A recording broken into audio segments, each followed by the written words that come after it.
nalubog sa tubig baha ang 44 na barangay mula sa 9 na munisipyo ng Camarines Sur dahil sa mga pag-ulang dulot ng shear line kahapon.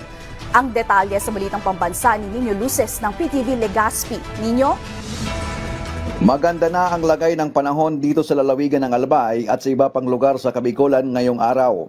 Pero kahapon at noong bisperas ng Pasko, matinding pagulan ang naranasan na nagdala ng pagbaha at landslide sa iba't ibang bahagi ng reyon dahil sa shear line. Sa report ng OCD Bicol, nasa 75 pamilya o katumbas ng 439 individual ang inilikan sa lalawigan ng Camarines Sur dahil sa landslides at pagbabaha. Sa ngayon, nasa 44 na mga barangay sa 9 na mga munisipyo ang lubog pa rin sa baha. 2 kaso rin ng landslides ang naitala ng OCD Bicol sa lalawigan ng Camarines Sur, isa sa bayan ng Tinampak at isa naman sa bayan ng Balatan.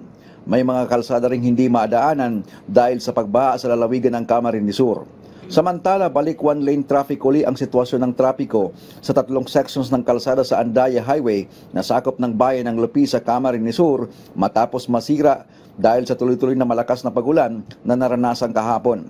Ayon sa DPWH Bicol, patuloy ang pag-aayos ng mga kansirang sections ng kalsada sa Barangay Kabutagan at Barangay Bulawan sa bayan ng Lupi at Barangay Poblasyon Iraya sa bayan ng Ragay. Ang mga naturang nasirang kalsada ay pangunahing daanan ng mga sasakyan na kumukonekta sa Metro Manila papuntang Bicol Region, Visayas at Mindanao.